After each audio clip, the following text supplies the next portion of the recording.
Good morning. My name is Maureen Baehr, and I'm here with a set of colleagues from Starting Up Good. We're a pro bono organization that works on various projects, and we use Wolfram a lot. And we have 3 presentations today. The first one is about Twitter and social media. The second one is about the Sustainable Development Goals and how we use Wolfram in that. And the third one is about structuring multiple data sources. So for the first presentation, my colleagues Ben Kickert and Benji Bernstein are going to do the presentation. Thank you.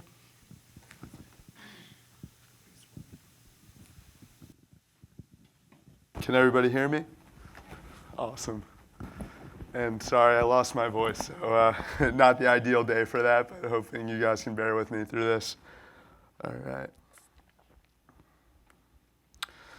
Awesome. So as Maureen just sort of laid out for us, this presentation really explores some of the ways that you can use Wolfram's built-in Twitter API connection to do some really exciting and helpful data analytics work that can really help any user, individual, or organization enhance their Twitter content and their overall presence on the platform. So why analyze Twitter with Wolfram? So obviously, like I said, Service Connect really provides that built-in way to get into the API that's extremely seamless and easy. For new users, you can use these analytics to make sure that whatever content you want to focus on, you're best positioning yourself for success in whatever space it is. If you're someone like us, we are SDG counting and Starting Up Good. Those are sort of the two organization or group names that we use for the types of content that we use. So we actually have a Twitter account called SDG Counting, which we'll be talking about throughout this presentation. And essentially the idea is to really be an avenue to help the UN Sustainable Development Goals space as a whole figure out where to find the relevant data and indicators that are really the most helpful for advancing the space and furthering it along so that the whole world can achieve the Sustainable Development Goals by the year 2030, as was set out in the agenda back in 2015. And then finally, there's a lot of great data visualization tools within Wolfram that we found are extremely helpful for this type of work and content. And so we tend to really draw on those for the type of work that we're doing to enhance Twitter strategy and overall engagement metrics. So the first piece of this is really the deep analysis of Twitter content. So what this really focuses on is peer benchmarking. So for example, again, using us, let's pretend this is day one of our platform called SDG Counting, and we're trying to figure out who are the big players on Twitter in the UN Sustainable Development Goals space. What are they tweeting about? What hashtags are they using? What are the top mentions? Pretending that we really are starting from a blank slate and we don't really know what's going on. So we do a little bit of research. We figure out that the Twitter handles that you see here, Global Goals Sun, UN Stats, UNSD, SN, those are some of the big top performing peers on Twitter within this space that really have a platform and a voice that a lot of people look to learn more about the UN Sustainable Development Goals. So we actually built this tool to be able to say, okay, what is it that they're doing well that's given them this platform, that's allowed them to have such high engagement content on Twitter and really become influencers within this overall SDG community. And so I'm just going to scroll down a bit here. 1 minute. And so what we're actually doing, once we enter those Twitter handles into the code, we've actually created this defined function called getTweetData. And again, the code will all be uploaded, but basically what it's doing is it's going through the Twitter API and it's getting a list of the most recent 500, 150 or so tweets. You can actually specify the range that you want for each one of these organizations. And it's actually creating different types of visualizations that tell you a lot about what they're doing. So for example, mentions word clouds, hashtag word clouds, the types of texts that they're tweeting about most frequently, their top mentions, which you'll see here, their top hashtags, all sorts of different engagement metrics that really give you a better understanding of who are the key people, what are the key words, what are the key content strings that you should be talking about if you want to become a serious player in whatever space it is that you're interested in. So then what's great here is that we also have built a little form where you can then look at this broad holistic data set and actually zoom in on it to get a little bit more. So let's say I want to figure out what is the mentioned word cloud of Global Goals Sun. And again, this is an organization in this space that has over 300,000 followers. They're obviously a huge influencer. Who are the people that they're mentioning that have led them to gain this type of following and this type of influence on Twitter? So I can come back down to this form, see the mentions word cloud, and then I instantly get a great visualization of the types of people that are engaging with this content area that I could automatically start to mention in my tweets that might be able to help me become more prolific on Twitter in the content string. And again, using these word clouds that we all love, we think is a really powerful tool for being able to just get right to it and understand who to be strategically mentioning. And then if that is just sort of the first step, what we also have is this ability to blow out all of that content that you saw in that data set above for each individual organization and actually put it into sort of a downloadable grid that looks a little bit like this, where you actually can get a comprehensive profile on the tweeting activity of any peer organization or your own organization using a combination of visualizations, time series to see the frequency of our tweets. So for example, this is our handle, STG counting, that we were talking about. You can see that in July and beginning of August, we were much more prolific on Twitter, had a little bit of a hiatus, probably not a great thing, and then came back in October to really be much more active. And what's great about this is then you can compare these types of profiles with the other organizations that are within your wheelhouse in the same space. What I think is most exciting for us about what this taught us is data really is like a clear messaging area that we're talking about when it looks at our tweet text and what we're most frequently discussing. And so you can see very clearly here that when people ask us what we stand for, it's really showing people how to map and find the different data sources in the SCG space and figuring out what's the best different ways to measure and count and actually keep track of what's happening within the data and indicator tracking. And then just the last piece I'll show you very quickly, and I think probably the thing that we're most excited about here is what we call the high engagement analysis. And so what we mean by high engagement is engagement is a combination of retweets and likes or favorites on Twitter. So anything high engagement would mean that it's a post or it's a tweet that generated a high amount of likes or retweets.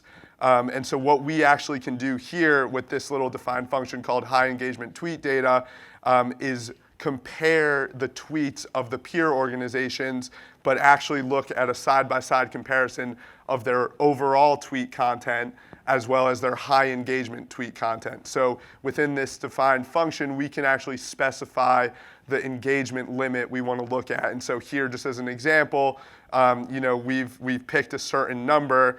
I believe we picked 10 here. And so we're only looking at tweets that have received over 10 engagements for each one of these different peer organizations.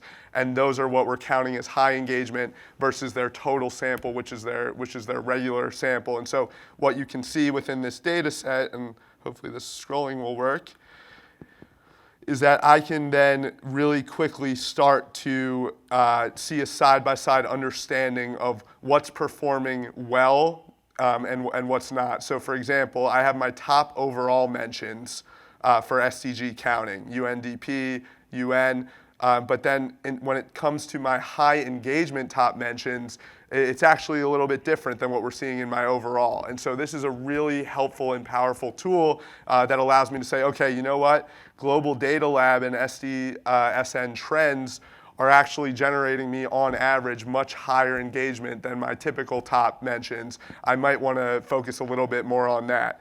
And then just to show you one more example, for Global Goals UN, again, this is an organization that we saw had over 300,000 followers and is extremely prolific and influential on Twitter. They would be someone I'd really want to take a close look at to understand what is it that they're doing that's generating such high engagement for them. So again, I go over to these different metrics over here. I see their top hashtags overall within their most recent sample of, let's say anywhere from 100 to 500 tweets. I can specify that. And then I see their high engagement top hashtags. So again, global goals appears in both. That being said, there's a couple others that aren't necessarily appearing. So for example, UN Day, it makes sense, it's an event, so it's not appearing in their high engagement overall. And so this is just a way for us to very quickly compare and contrast to make sure that we're actually using the types of things that will give us the most content. And then just my last word before I turn it over to my colleague here is what I think is the most exciting and something that we've seen across organizations and across peers is the percentage of images and links that are included in tweets. So for example, overall for SDG counting, Overall for SDG counting, 17% of our tweets include images and links. However, for our high engagement tweets, again, anything that's received a combination of over 10 retweets and likes, 66.7, close to 70% have included percent images and links. So again, and you see there's a hashtag ratio, mentions ratio. You can figure all of these things out really seamlessly through the data set structure, and it allows you to become much more strategic and effective with your tweet strategy as a whole. So we're excited about it. And with that, I will turn it over to my colleague Ben about how we can really use this tweet analysis data and talking a little bit more. Thank you, Benji. So as you can see, and if you've been to these conferences before, you realize that Twitter is one of those areas that a lot of people talk about because you can pull in a pretty easy source of information. But what we've found is it's actually when you start combining the functions, you start looking at different requests from Twitter, you start looking at different visualization techniques that you can add a lot more to that. And so what Benji talked about is how can we compare ourselves to a peer that we want to be like? Or how can we move forward and we want to be more influential in our own tweeting? But what happens when you're new to the space, you're starting your own new account, and you want to figure out how can I establish myself in that? And so what we've done is we've put a lot of emphasis on figuring out who influencers are in the space. So in this case, and this is a real life example for us, we've been working in the SDGs for quite a while, but we decided that we wanted to pay a little bit more attention to blue tech, blue economy, oceans, and the sustainable development goals related to that. And so there's a couple quick ways that if we want to find out who is influential in this area, we can do it. We can simply ask Twitter, give me a Twitter ID search for blue tech. And then we can say, give me the top results from that. And so we have one input. We can do it in a form. We can make it fancy. We can also say, let's look at the last 500 tweets about blue tech. And I want to know from those users that tweeted about blue tech, which of those actually has the biggest influence, and we can follow those. But the problem with both of these approaches is you have a relatively narrow scope of information that you're bringing in. You're only looking at relevance instead of overall influence, or you're only looking at one segment in time. So what we've done, what we've started looking at, is instead saying if we want to understand who the influencers are in an area, it's actually more important that we look at the broader scope of what's going on in Twitter. And if any of you have spent the time going through the Twitter API, going through the Service Connect, you'll realize that Twitter builds in a lot of limitations. You can only get up to 500 tweets. You can only request 15 friend lists. Often it's time bound, and so you can only get the last 7 days or the last 30 days. And so we wanted to start combining different functions and combining different queries so that we could extrapolate even more information. And the idea for us is we believe that if we know who a few influencers are, we know that, as Benji was saying in the SDG world, that UN goals is a great one, or IISD is another great one. We can look at who are they following. Because if an influencer is following another influencer, you can bet that you've got some overlap. And then we can look at data related to hashtags to see, are we talking about the same thing? So in our case, what we did is we started with our own account, and and we said, let's take a look at who we're following. Let's take a look at who is influential in this space. And let's start doing some analysis on that. Among those accounts, we can then download all of their hashtags. And we can say, okay, show me who my friends are tweeting to. Show me what my friends are talking about. And we can see that a picture starts to emerge about what hashtags are actually most engaging or most used in the space. And so we say, hey, we've got these 14 users that when we go through our resources, we know they talk about what we're interested in, and we know that they have enough followers that there's somebody that we should pay attention to. And so we download all the details about these known influencers, and you can see it ranges from 1,000 to 100,000, but that doesn't matter because we know that these people are tweeting on topic. If you want to learn about impact investing, another area that we work, you can do the same thing there and figure out who is talking about impact investing and who are they following. So again, with our known followers, we can pull their hashtags and say, now what are they talking about? And this is a place we can kind of check our math and see like, yeah, we're talking about the same things. This is what we want to see. But the big jump where we start going beyond what the Twitter API provides and start providing our own analysis is we do pull in the follower list for each of those users. So if I am, let's say that I am Scripps Institute, which is a great blue tech ocean-related organization. If I'm in that space and that's all I'm talking about, if I look at who I'm friends with, who I think is worth following, we can start to build that list. And so what we've done is of those 14 followers that we started with, we downloaded all of the list of who they're following, and then we cross-referenced it. And so in this case, we said, okay, anybody that's being followed by at least 8 of those, they're probably interested in the same thing that those original 14 are interested in. So we do that, we end up with 123 people. We can figure out who those people are. And you see we've got some things that are tangentially related to oceans. We've got National Geographic, UN, Department of State. Those are our top 3. Like, it's nice that they're being followed by the people we're interested in, but they're not talking about oceans, which is what we want to know. So what we do is we instead look at the bigger picture of what are those people tweeting about. And the easiest way to do that is to download all the hashtags they use. Because what we tend to hashtag is what we tend to be talking about. So we can download the full list of hashtags for the 123 people that were common friends among our starting group. So in this case, we looked at it and we said, okay, if these people are talking about oceans or marine science or our ocean or Capitol Hill Ocean Week 2019, etc., we think that not only are they going to be influencers, but we also think that they're going to be relevant to us. So then we can come up with a list of 50 to say these are the people who are not only being followed by influencers, but are also talking about things that we are interested in. And then we can pull all of their information in.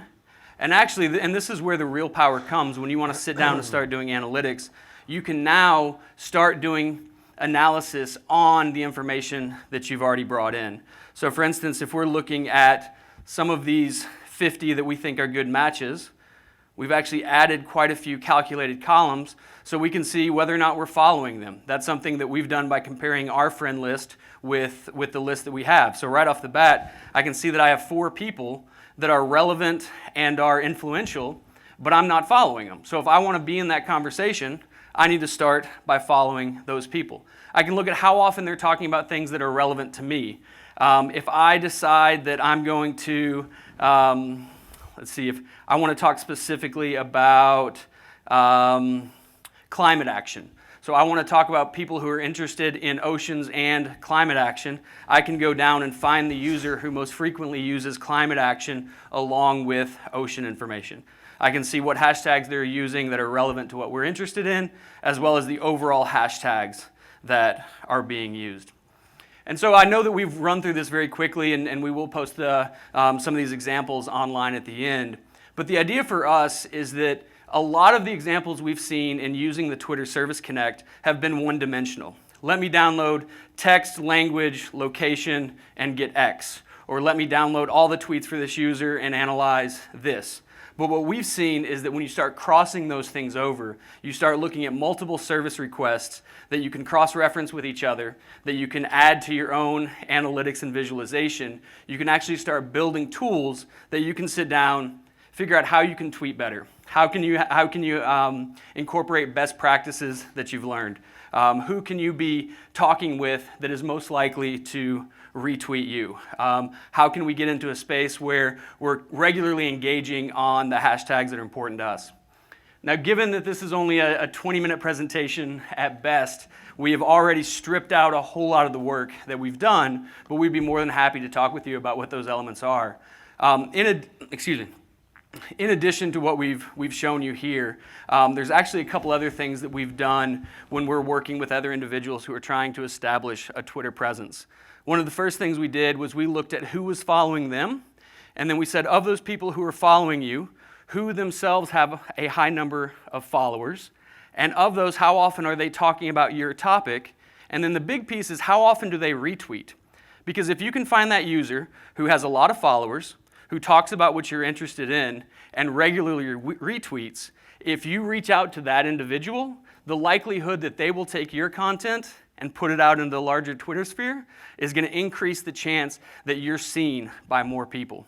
We've also looked at some automated tweet searching and retweeting, where if you're just starting an account, you want some content out there, you can do a daily search that finds the top searches on a particular topic, and then from that, it automatically retweets the most engaging tweet. So without even doing anything, you can automate that process.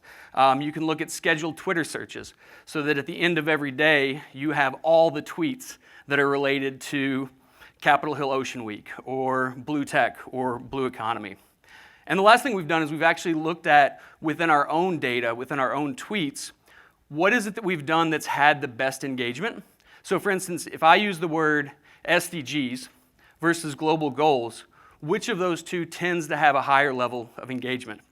And it's interesting, we actually found that SDGs has higher engagement than global goals, probably because it's a shorter string, so we can actually include more content in there. So as we're improving our own Twitter presence, it gives us a chance to include some of these insights that we've had.